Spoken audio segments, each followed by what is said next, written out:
शेतकरी नेते राजू शेट्टी सुद्धा आहेत। राजूजी, मला सांगा, अतिशय म्हणजे काय म्हणतात त्याला, अतिशय वेदनादायी असं आपण हे आंदोलन बघतो, कारण या प्रत्येक शेतकऱ्याच्या चेहऱ्यावरती तेच भाव आहेत जे सर्वसामान्य शेतकऱ्यांच्या चेहऱ्यावरती असतात।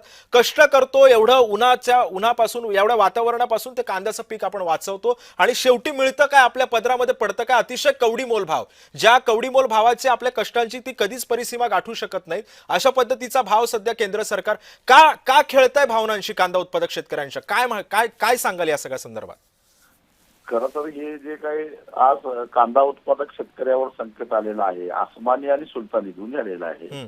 आसमानी संकट म्हणजे अवकाळी पावसामुळे कांद्याचं मोठ्या प्रमाणामध्ये नुकसान झालेलं आहे, त्याच्या क्वालिटीवर परिणाम झालेला आहे।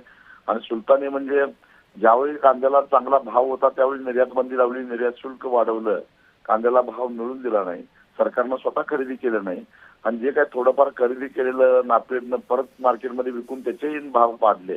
अशा विदूषित चाळे सरकारच्या माध्यमातून करण्यात आले आणि आज शेतकऱ्याची चेष्टा केली जाते। मुख्यमंत्री म्हणतात 12 रुपये 35 पैशाला आम्ही कांदा खरेदी करू, नापेड काही बोलायला तयार नाही। खरं तर आज कांद्याचा उत्पादन खर्च 2000च्या पुढे गेलेला आहे आणि अशा परिस्थितीमध्ये शेतकरी काय खोटा बोलतोय का? कालच एका शेतकऱ्याने दुर्दैवी अशी आत्महत्या केली, अजून आत्महत्या किती होऊन देणार आहात, किती शेतकऱ्यांचा बळी घेणार आहात? आणि मग याचा जाब विचारण्यासाठी शेवटी विरोधी पक्षाची एक जबाबदारी असते, सर्व जनसामान्यांचा आवाज सरकार दरबारी पोहोचवणं किंवा रस्त्यावर उतरून त्याच्या माध्यमात चळवळीच्या माध्यमातून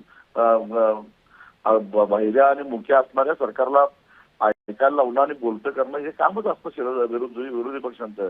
पण विरोधी पक्ष नेत्यांच्या सहित हर्षवर्धन सपकाळ साहेब असतील किंवा रोहित पवार असतील, त्यांना ज्या पद्धतीनं पोलिसांनी ताब्यात घेतलं, ज्या पद्धतीनं शेतकऱ्यांचं आंदोलन चिरडण्याचा प्रयत्न होतोय, हे अत्यंत संतापजनक आहे, अत्यंत राग येण्यासारखी ही सगळी घटना आहे। नक्कीच।